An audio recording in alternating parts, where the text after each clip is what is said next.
হজ flight উদ্বোধন আজ। যাত্রীদের খেদমতের নামে বিনা খরচে সরকারি কর্মকর্তাদের সৌদি যাত্রা আটকে দিল মন্ত্রণালয়। প্রবাসী শিক্ষার্থীরাই দেবেন সেবা। ঋণের তৃতীয় কিস্তি ছাড়ে ইতিবাচক আইএমএফ। রিজার্ভ ও রাজস্ব আদায়ে ছাড়ের ইঙ্গিত। চূড়ান্ত সিদ্ধান্তের কথা জানাবে বাংলাদেশ ব্যাংক। শেষ হয়েছে সিরাজগঞ্জের রাউতারা বাঁধ পুনর্নির্মাণ। বন্যার পানি থেকে রক্ষা পাবে প্রায় ৬৩,০০০ হেক্টর জমির ফসল। স্থায়ী বাঁধ করার দাবি কৃষকদের। কোরবানি ঈদ সামনে রেখে নাটোরে চাহিদার চেয়ে প্রায় ৫০,০০০ গরু বেশি লালন পালন। বাজারজাতকরণে উদ্যোগ না নেওয়ার অভিযোগ প্রাণী সম্পদ বিভাগের বিরুদ্ধে। এবং কারিগরি ত্রুটিতে যুক্তরাজ্যে ফ্লাইটের শিডিউল বিপর্যয়। পাসপোর্ট ই গেট বিভ্রাটে হিথ্রো সহ অন্তত ৭টি বিমানবন্দরে যাত্রীদের দীর্ঘ লাইন। ভোগান্তি চরমে।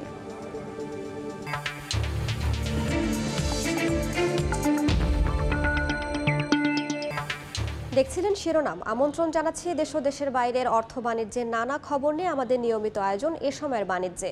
আপনাদের সঙ্গে আছে আমি রাইসা জান্নাত। উৎসবমুখর পরিবেশে প্রথম ধাপে দেশের ১৩৯টি উপজেলা পরিষদে একযোগে ভোট গ্রহণ চলছে। সকাল ৮টা থেকে শুরু হওয়া এ ভোট চলবে বিকেল ৪টা পর্যন্ত। সকাল থেকে মেঘলা আবহাওয়া ও বৃষ্টি উপেক্ষা করে কেন্দ্রে কেন্দ্রে আসছেন ভোটাররা। ভোট দিচ্ছেন নিজেদের পছন্দের প্রার্থীকে। শুরুর দিকে কম থাকলেও বেলা বাড়ার সঙ্গে সঙ্গে প্রতিটি কেন্দ্রেই ভোটারের উপস্থিতি বাড়ছে। পুরুষের পাশাপাশি দেখা গেছে নারী ভোটারের লাইন। এদিকে ভোট নির্বিঘ্ন করতে নির্বাচন কমিশন ও প্রশাসনের পক্ষ থেকে নিরাপত্তা ব্যবস্থা জোরদার করা হয়েছে। প্রথম ধাপে ১৩৯টির মধ্যে ২২টি উপজেলায় ইভিএম এবং বাকি উপজেলাগুলোতে ব্যালট পেপারের মাধ্যমে ভোট গ্রহণ চলছে। জীবনে বহুত ভোট দিছি এবং প্রথমে ভোট দেই এবং এবছর আমি ইভিএম পদ্ধতিতে ভোট দিছি। এটা একটু সহজ লাগছে। সকাল সকাল বৃষ্টি হচ্ছিল, এই জন্য আসতে পারতেছিলাম না। সকাল সকাল এসে ভোট দিয়ে ফেলছি। আমরা খুবই সন্তুষ্ট যে এত সুন্দর সুষ্ঠু পরিবেশে ভোট আমরা দিতে পারতেছি। এখানে কোনো সমস্যা নেই, কোনো প্রতিবন্ধকতা, কোনো বাধা বিঘ্ন কোনো কিছু নাই। আমি সকাল সকাল এসে ভোট দিতে সুন্দরভাবে ভোট দিয়েছি, কোনো সমস্যা হয়নি। এই মুহূর্তে কেরানীগঞ্জ এলাকায় আছেন রিপোর্টার ধ্রুব ব্যানার্জি, চাঁদপুরের মতলব দক্ষিণে আছেন রিপোর্টার ফারুক আহমদ এবং নরসিংদীর সদরে আছেন রিপোর্টার আশিকুর রহমান পিয়াল। প্রথমে সরাসরি যাচ্ছে ধ্রুবর কাছে।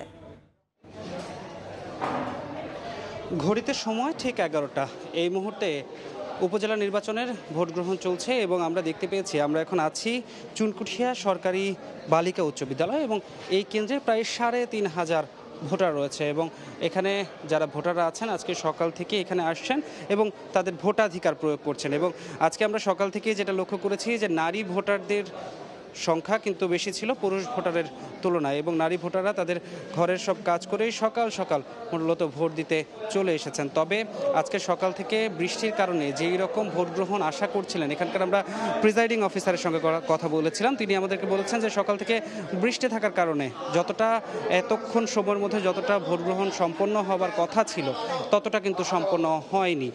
তবে এই মুহূর্তে যারা ভোট দিতে আসছেন তারা অনেকটা শান্তিপূর্ণভাবেই ভোট দিতে পারছেন। তবে এখানে বিভিন্ন প্রার্থীদের উপস্থিতিও আমরা লক্ষ্য করছি। প্রার্থীরা এসে তা ভোট দিয়েছেন, পাশাপাশি তারা কিন্তু বিভিন্ন কেন্দ্রে এসে অভিযোগ তুলেছিলেন। আমাদের এখানে কাপ পিরিচ মার্কার যিনি প্রার্থী রয়েছেন আলতাফ হোসেন বিপ্লব, তিনি বলছিলেন যে তার এজেন্টকে বের করে দেওয়া হয়েছে এবং অভিযোগের তীর যিনি বিপরীত দিকে আছেন, যেই প্রার্থীরা তার বিরুদ্ধে লড়ছেন তাদের দিকে, তারা বলছেন তার যে কর্মী সমর্থক আছেন তারা মূলত একজোট হয়ে তার এজেন্টকে বের করে দিয়েছে বলে তারা অভিযোগ করেছেন। এবং আমরা এখন দেখতে পাচ্ছি যে যারা এখানকার বয়োজ্যেষ্ঠ যারা আছেন তারা যেমন আসছেন, পাশাপাশি মধ্যবয়স্ক যারা আছেন তারাও আসছেন।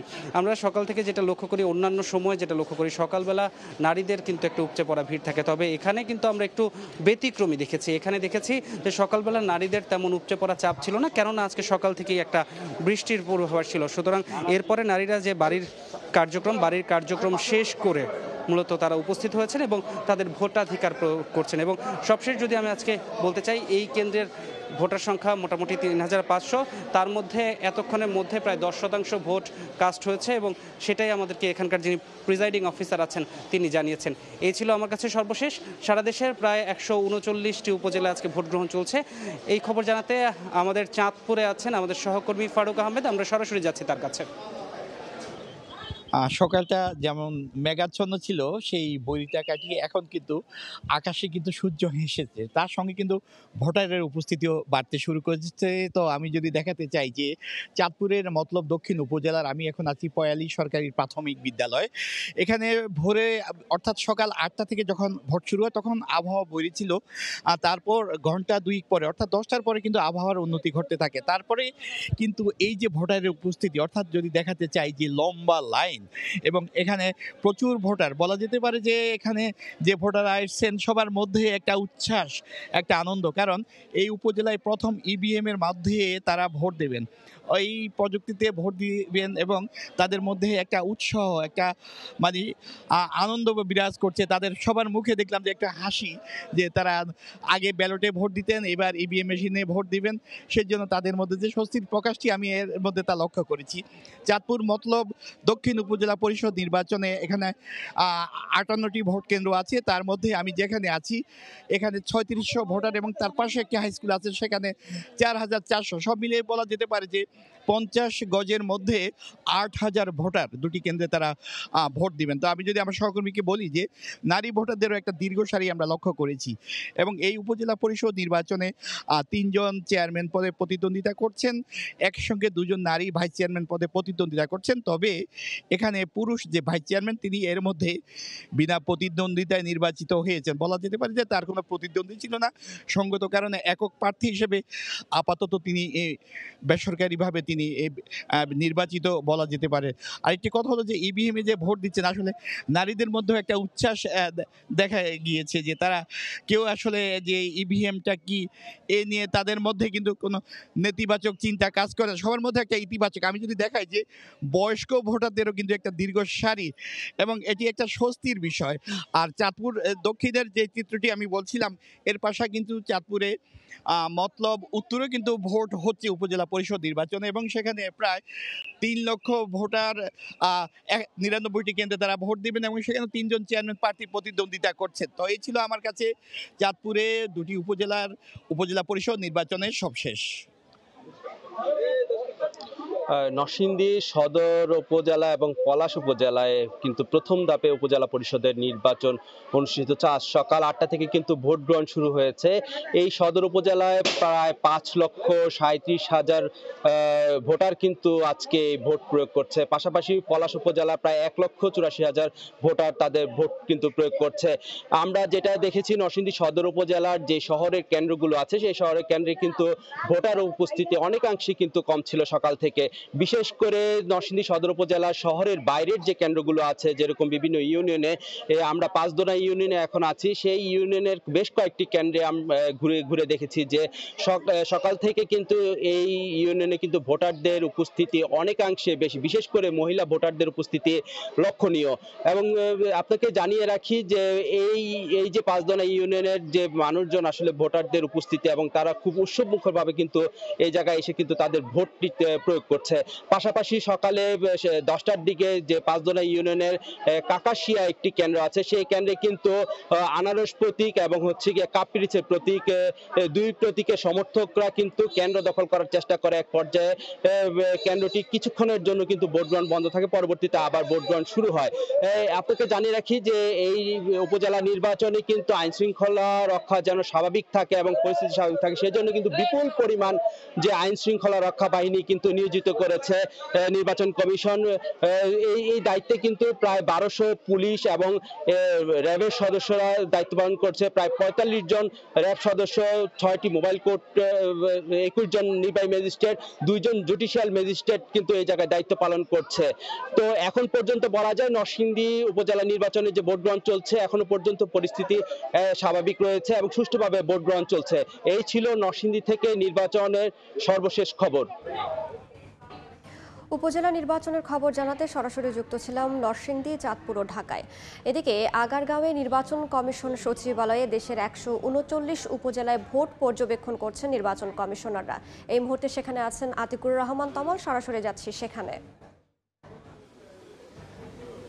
এখন পর্যন্ত কিন্তু 3.25 ঘন্টা ধরে ভোটটি অনুষ্ঠিত হচ্ছে। আমরা যদি বলি সকাল 8টা থেকে শুরু করে সকাল 10টা পর্যন্ত এখন পর্যন্ত প্রায় 10% ভোট কিন্তু পড়েছে এবং নির্বাচন কমিশনে কিন্তু আসলে হাইডিয়া প্রকল্পের আওতায় যে আইন শৃঙ্খলা বিষয়ক কেন্দ্রীয় কমিটি রয়েছে, মনিটরিং সেল, সেই সেল থেকে কিন্তু এটি আসলে মনিটর করা হচ্ছে এবং এখন পর্যন্ত বলা চলে বড় ধরনের কোনো ঘটনা বা অপ্রীতিকর কোনো কিন্তু ঘটনা ঘটেনি। আমরা দেখছি যে এখানে আসলে সকল বাহিনীর সদস্যরা রয়েছেন এবং তারা মূলত এই আইডিয়া প্রকল্পের আওতায় যে ইলেকশন কমিশনের যে সফটওয়্যার রয়েছে সেই সফটওয়্যার থেকে তারা আসলে তথ্যগুলো পেয়ে এখান থেকে মূলত সেই বিষয়ে তারা আসলে পদক্ষেপ নিয়েছেন এবং এখন পর্যন্ত আমি যদি বলি যে প্রায় 4টি ঘটনা কিন্তু ঘটেছে। অর্থাৎ আমি যদি বলি যে সেক্ষেত্রে সুনামগঞ্জের শাল্লায় আজকে ভোরে কয়েকজন সমর্থকদের মধ্যে প্রার্থীর মধ্যে সংঘর্ষ হয়েছে এবং সেখানে কিন্তু একজন প্রিজাইডিং অফিসারের বিরুদ্ধে প্রার্থীর পক্ষে প্রচারণার অভিযোগে সহকর্মী সহ 4 জনকে আটক করা হয়েছে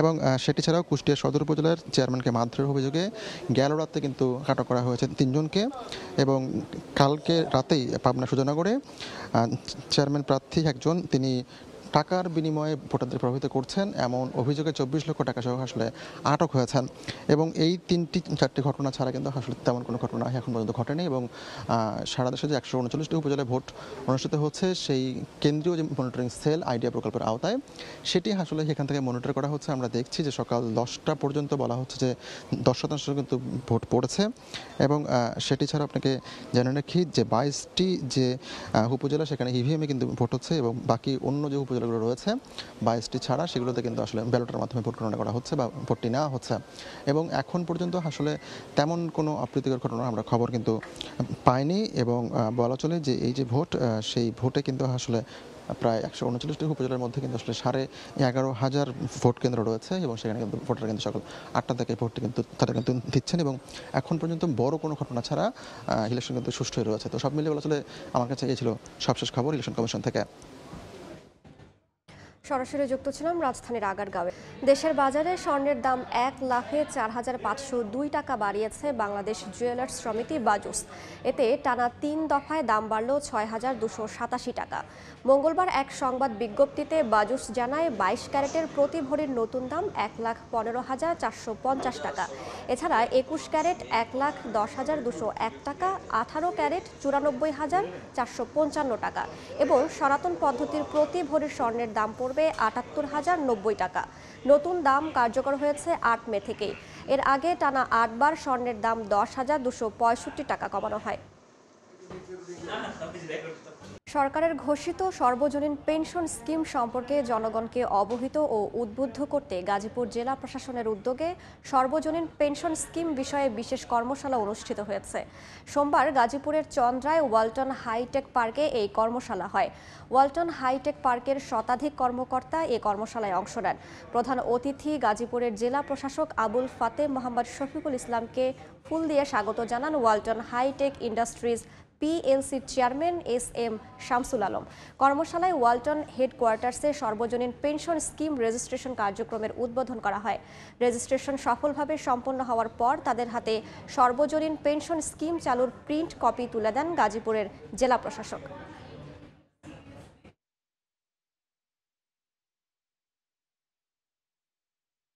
বিল খেলাপি ও অবৈধ গ্যাস সংযোগ বিচ্ছিন্ন করতে রাজধানীর বিভিন্ন এলাকায় অভিযান চালিয়েছে তিতাস। মঙ্গলবার রাজধানীর কামরাঙ্গীরচর, হাজারীবাগ, মোহাম্মদপুর, সোভানবাগ, আদাবর, শ্যামলী একযোগে অভিযান চালায় সংস্থাটি। অভিযান শেষে তিতাসের রাজস্ব ও বিপণন বিভাগের মহাব্যবস্থাপক মোহাম্মদ রশিদুল আলম জানান 34টি দল বিভিন্ন স্থানে অভিযান চালাচ্ছে। অভিযানে বিল বকেয়ার কারণে 67টি ও বৈধতা না থাকায় 14টি সংযোগ বিচ্ছিন্ন করা হয়েছে। জনদুর্ভোগ কমাতে ও গ্যাসের অপচয় রোধ করতে এই কার্যক্রম অব্যাহত থাকবে বলেও জানিয়েছে তিতাস।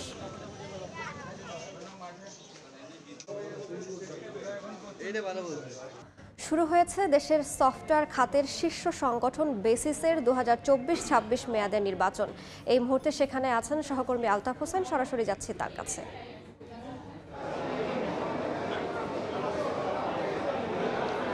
দেশের সফটওয়্যার ও প্রযুক্তি খাতের শীর্ষ বাণিজ্য সংগঠন বেসিস অর্থাৎ software association of software and information services যে সংগঠনটি আছে সেই সংগঠনের নির্বাচন অনুষ্ঠিত হচ্ছে আগামী 24 থেকে 26 অর্থাৎ 2 বছরের মেয়াদের যে কার্যনির্বাহী পরিষদের নির্বাচন সেটি অনুষ্ঠিত হচ্ছে গুলশানের শুটিং স্পোর্টস ফেডারেশনে। আমরা দেখছি সকাল থেকেই বেশ উৎসবমুখর পরিবেশে এই ভোট অনুষ্ঠিত হচ্ছে। সকাল 10টা থেকে শুরু হয়েছে, যেটি চলবে বিকেল 5টা পর্যন্ত। ভোটাররা খুবই উৎসাহের সাথেই সেই ভোট কেন্দ্রে আসছেন, ভোট দিচ্ছেন, পছন্দের প্রার্থীদের আসলে ভোট দিচ্ছেন। বেসিসের এবারের নির্বাচন মূলত আসলে ত্রিমুখী লড়াই হচ্ছে বলা যায়, কারণ 3টি টিম এই নির্বাচনে অংশ নিয়েছে। আমরা জানি সেখানে মোস্তফা রফিকুল ইসলাম ডিউকের নেতৃত্বে টিম সাকসেস, রাসেল টি আহমেদের নেতৃত্বে 1 টিম এবং মোস্তাফিজুর রহমান সোহেলের নেতৃত্বে টিম স্মার্ট, এই তিনটি টিম কিন্তু এই নির্বাচনে অংশ নিচ্ছেন। এবং টিম সাকসেসের যে প্যানেলের দলনেতা ফ্লোরা টেলিকমের মোস্তফা রফিকুল ইসলাম ডিউক এবং 1 টিমের যে যিনি টিম লিডার আছেন তিনি হচ্ছেন বেসিসের বর্তমান সভাপতি রাসেল টি আহমেদ। তো নির্বাচন অনুষ্ঠিত হচ্ছে এবং আমরা দেখেছি প্রার্থীরাও এসছেন, তারা এই নির্বাচনে অংশ নিয়েছেন এবং এই নির্বাচনে এবার মোট ভোটার সংখ্যা আমরা জানি 1400 ভোট, এখানে 1400 জন ভোটার রয়েছেন এবং তারা এই ভোটে অংশ নিয়েছেন। এবং এই ভোটে যারা জয়ী হয়ে আসবেন যে প্রার্থীরা, তারা বলছেন যে আগামীতে প্রযুক্তি খাতে তারা যে ধরনের উদ্যোগ নিলে প্রযুক্তি খাতে উন্নয়ন ঘটবে সেই ধরনের উদ্যোগ তারা নেবেন বলে তারা জানিয়েছেন। এই ছিল আমার কাছে থাকা সর্বশেষ খবর। বেসিসের নির্বাচনের খবর জানাচ্ছিলেন সহকর্মী আলতাফ হোসাইন। বাংলাদেশের জন্য অনুমোদন করা $4.7 বিলিয়ন ঋণের তৃতীয় কিস্তির $68 কোটি ছাড়ে ইতিবাচক আন্তর্জাতিক মুদ্রা তহবিল IMF রিজার্ভ ও রাজস্ব আদায় ছাড়ের ইঙ্গিত পাওয়া গেছে। চূড়ান্ত সিদ্ধান্তের কথা জানাতে দুপুরে সংবাদ সম্মেলনের আয়োজন করা হয়েছে বাংলাদেশে। ঋণের শর্ত পূরণের অগ্রগতি পর্যালোচনা করতে বর্তমানে ঢাকায় আন্তর্জাতিক মুদ্রা তহবিল IMF-এর একটি প্রতিনিধি দল। তারা অর্থ বিভাগ ও বাংলাদেশ ব্যাংক সহ সরকারের বিভিন্ন দফতরের সঙ্গে বৈঠক করছে। জানা গেছে IMF-এর কাছে বৈদেশিক মুদ্রার রিজার্ভ সংরক্ষণ ও রাজস্ব আদায়ের বেঁধে দেয়া লক্ষ্যমাত্রা আরও কমানোর অনুরোধ করেছে সরকার। চলতি মে মাসের শেষে অথবা আগামী মাসের শুরুতে তৃতীয় কিস্তির অর্থ ছাড়ের আগে সরকারের এই অনুরোধ মেনেও নিয়েছে IMF। IMF-এর দেওয়া লক্ষ্যমাত্রা অনুযায়ী আগামী 30 জুন পর্যন্ত বাংলাদেশের নিট রিজার্ভ থাকার কথা $2011 কোটি। বাংলাদেশ ব্যাংক এরই মধ্যে IMF-এর প্রতিনিধি দলকে জানিয়েছে জুনের মধ্যে তা সংরক্ষণ করা কঠিন হবে। তাই IMF-কে অনুরোধ করা হয় এ লক্ষ্যমাত্রা যেন কমিয়ে $1800 কোটি কাছাকাছি নিয়ে আসা হয়। সংশোধিত লক্ষ্যমাত্রা অনুযায়ী চলতি বছরের মার্চ পর্যন্ত $1927 কোটি রিজার্ভ থাকার কথা। এছাড়া IMF-এর দলকে সরকারের পক্ষ থেকে জানানো হয় রাজস্ব আদায়ের লক্ষ্যমাত্রা কমিয়ে $3,80,000 কোটি মতো করা হলে তা পূরণ করা সম্ভব হবে। বৈদেশিক মুদ্রার রিজার্ভ কমতে থাকায় গত বছরের জানুয়ারিতে IMF-এর সঙ্গে $4.7 বিলিয়ন ঋণ চুক্তি করে বাংলাদেশ। 2026 সাল পর্যন্ত মোট 7টি কিস্তিতে এই ঋণ ছাড় করা হবে। ইয়ানুর শিফাত, সময় সংবাদ, ঢাকা। উড়োজাহাজ কিনতে এয়ারবাসের প্রস্তাব সন্তোষজনক বলে জানিয়েছেন বিমানমন্ত্রী ফারুক খান। একই সঙ্গে বোয়িংয়ের প্রস্তাবও মূল্যায়ন করার কথা জানান তিনি। মঙ্গলবার সচিবালয়ে যুক্তরাজ্যের পররাষ্ট্র প্রতিমন্ত্রীর সঙ্গে বৈঠক শেষে কথা জানান বিমানমন্ত্রী। বলেন বাংলাদেশের এভিয়েশন শিল্পের উন্নয়নে বিনিয়োগ করতে চায় যুক্তরাজ্য। বিশ্ব এভিয়েশন শিল্পে নতুন করে জানান দিচ্ছে হযরত শাহজালাল আন্তর্জাতিক বিমানবন্দরের ৩য় টার্মিনাল। আকর্ষণীয় নির্মাণ শৈলী আর চমকপ্রদ অবকাঠামোই আকৃষ্ট করছে বিভিন্ন দেশের সিভিল এভিয়েশন ও এয়ারলাইন্সকে। মঙ্গলবার সচিবালয়ে এভিয়েশন খাতে দীর্ঘদিনের সম্পর্ক নতুন করে সাজাতে বিমান ও পর্যটন মন্ত্রণালয়ে মন্ত্রীর সঙ্গে বৈঠকে বসেন যুক্তরাজ্যের পররাষ্ট্র, কমনওয়েলথ ও উন্নয়ন বিষয়ক মন্ত্রণালয়ের ইন্দো প্যাসিফিক অঞ্চলের দায়িত্বপ্রাপ্ত প্রতিমন্ত্রী অ্যানি মেরি ট্রেভেলেইন। বৈঠক শেষে গণমাধ্যমকে অ্যানি মেরি বলেন, এভিয়েশন খাতের উন্নয়নে দুদেশের সম্পর্ক জোরদারে কাজ করা হচ্ছে। Very excited as I flew in this morning to see the new airport in construction and there will be opportunities for UK businesses working with Bangladesh, with business here and the government to bring some of our expertise to bear, and we look forward to those relationships continuing to develop around both security and other areas. পরে বিমানমন্ত্রী ফারুক খান জানান, দেশের aviation খাতের নিরাপত্তা, প্রশিক্ষণ ও বিনিয়োগ নিয়ে আগ্রহী Britain. আমাদের ট্যুরিজম খাতে তারা বিনিয়োগের কথা বলেছে, আর এভিয়েশন খাতে কিভাবে বিনিয়োগ করবে আগামীতে সেগুলি নিয়ে আলোচনা হবে। তবে সিকিউরিটিতে এই মুহূর্তে প্রধানত কথাবার্তা হয়েছে ট্রেনিংয়ের ব্যাপারে, আমাদের সিকিউরিটিতে ট্রেনিং দেওয়া এবং সেখানে ট্রেনিংয়ের সঙ্গে হয়তো বিনিয়োগও হতে পারে। এক প্রশ্নের উত্তরে এয়ারবাস ও বোয়িং এর প্রস্তাবনার বিষয়ে মন্ত্রী বলেন, এ বিষয়ে মূল্যায়ন করছে বিমান। এয়ারবাস ইতিমধ্যে তাদের অফার দিয়েছে, ফাইন্যান্সিয়াল অফার, বিভিন্ন অফার দিয়েছে। সেই অফারগুলিকে ভালোভাবে স্টাডি করে তারপরে আমরা সিদ্ধান্ত নেব। সম্প্রতি বোয়িং এর 787 ড্রিম লাইনারের বিষয়ে সমালোচনা হলেও এই মুহূর্তে বিষয়টিকে এত বেশি গুরুত্ব দেওয়া হচ্ছে না বলেও জানান ফারুক খান। যারা আছে তারা কাজল আব্দুল্লাহ, সময় সংবাদ, ঢাকা। ভালো কাজ করছে।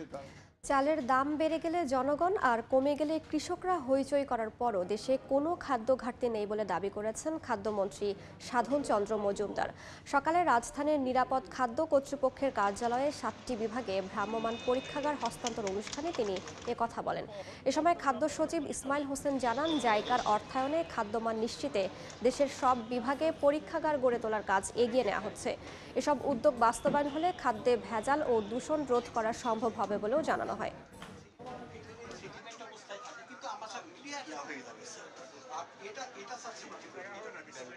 সাতটি ল্যাব বিভিন্ন ডিভিশনাল হেডকোয়ার্টারে আমরা এটি স্থাপন করব এবং এটি চট্টগ্রাম, খুলনা, রাজশাহী এইসব ডিভিশনে বসেই তার খাদ্যের মানটা পরীক্ষা করা যাবে। এটি শুধু খাদ্য বিভাগ বা খাদ্য মন্ত্রণালয়, নিরাপদ খাদ্য কর্তৃপক্ষ উপকৃত হবে তা নয়, যে কেউ চাইলে এটা থেকে পরীক্ষা করতে পারবে। চাউলের দাম 1 টাকা 2 টাকা বা 3 টাকা বাড়লে মানুষ হইচই করে, আবার কমে গেলেও আবার কৃষকেরা হইচই করে।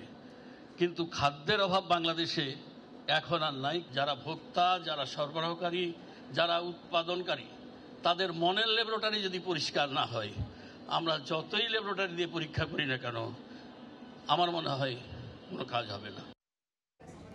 শেষ হলো 16তম বাংলাদেশ ডেনিম এক্সপো। সমাপনী অনুষ্ঠানে পাট ও বস্ত্রমন্ত্রী জাহাঙ্গীর কবির নানক বলেছেন, উদ্যোক্তারা অত্যন্ত চৌকস আর তাই বিভিন্ন চ্যালেঞ্জ মোকাবেলা করে শিল্পকে এগিয়ে নিয়ে যাচ্ছেন। এ সময় ব্যবসায়ীরা অভিযোগ করেন, এনবিআর ও কাস্টমস বিভিন্নভাবে তাদের হয়রানি করছে। বাংলাদেশে ডেনিম পণ্য বিশ্বজুড়ে সমাদৃত। 2017 সাল থেকে ইউরোপীয় ইউনিয়ন ও বেশ কয়েক বছর ধরে যুক্তরাষ্ট্রে সর্বোচ্চ ডেনিম রপ্তানিকারক দেশের জায়গা দখল করে আছে বাংলাদেশ। ডেনিম পণ্য বিশ্ববাজারে তুলে ধরার লক্ষ্যে আন্তর্জাতিক কনভেনশন সিটি বসুন্ধরায় অনুষ্ঠিত হয়ে গেল 2 দিন ব্যাপী বাংলাদেশ ডেনিম এক্সপো 2024। রি-ইমাজিন বা নতুন করে ভেবে দেখা প্রতিপাদ্যে এবারের মেলায় বিশ্বের প্রায় 13টি দেশের 60টি প্রতিষ্ঠান অংশগ্রহণ করে। মঙ্গলবার মেলার শেষ দিনে সমাপনী অনুষ্ঠানে অংশ নেন বস্ত্র ও পাটমন্ত্রী জাহাঙ্গীর কবির নানক সহ দেশি বিদেশি ব্যবসায়ী প্রতিনিধিরা। ব্যবসায়ীদের অভিযোগ, জাতীয় রাজস্ব বোর্ড ও কাস্টম বিভাগ দীর্ঘদিন ধরেই তাদের হয়রানি করছে। চট্টগ্রাম পোর্টে আমরা ইম্পোর্ট করতে গেলেও বাধাগ্রস্ত হই, রপ্তানির সময় বাধাগ্রস্ত হই। বিশেষ করে এনবিআর এবং কাস্টমস আমাদেরকে প্রতিনিয়ত বাধাগ্রস্ত করছে। শিল্প উদ্যোক্তারা নানান চ্যালেঞ্জ মোকাবিলা করে শিল্পকে এগিয়ে নিয়ে যাচ্ছে উল্লেখ করে বস্ত্র পাটমন্ত্রী বলেন, পোশাক শিল্পের হাত ধরেই উন্নত দেশে উন্নীত হবে বাংলাদেশ। পোশাক শিল্পে অসংখ্য চ্যালেঞ্জ এসেছে, প্রতিবারই তারা চ্যালেঞ্জ শুধুমাত্র সফলতার সাথে মোকাবেলা করেছেন তাই নয়, বরং প্রত্যেকটি চ্যালেঞ্জের পর শিল্পকে আরও এগিয়ে নিয়ে গিয়েছেন। বাংলাদেশের পোশাক শিল্প আরও অনেক দূর এগিয়ে যাবে। এই শিল্পের হাত ধরে বাংলাদেশ উন্নত দেশে উন্নীত হবে। বিশ্বের সবচেয়ে বেশি সবুজ পোশাক কারখানা থাকায় বিশ্ববাজারের ক্রেতাদের বাংলাদেশকে সোর্সিং ডেস্টিনেশন হিসেবে বিবেচনার আহ্বান মন্ত্রীর। সোর্সিং ডেস্টিনেশন হিসেবে বেছে নেবেন। ফরহাদুর রহমান, সময় সংবাদ, ঢাকা। এ পর্যায়ে শীর্ষ সংবাদগুলো জানিয়ে দিচ্ছি আরও একবার। হজ ফ্লাইট উদ্বোধন আজ। যাত্রীদের খেদমতের নামে বিনা খরচে সরকারি কর্মকর্তাদের সৌদি যাত্রা আটকে দিল মন্ত্রণালয়। প্রবাসী শিক্ষার্থীরাই দেবেন সেবা। ঋণের তৃতীয় কিস্তি ছাড়ে ইতিবাচক আইএমএফ। রিজার্ভ ও রাজস্ব আদায়ে ছাড়ের ইঙ্গিত। চূড়ান্ত সিদ্ধান্তের কথা জানাবে বাংলাদেশ ব্যাংক। এবং শেষ হয়েছে সিরাজগঞ্জের রাউতারা বাঁধ পুনর্নির্মাণ। বন্যার পানি থেকে রক্ষা পাবে প্রায় 63,000 হেক্টর জমির ফসল। স্থায়ী বাঁধ করার দাবি কৃষকদের।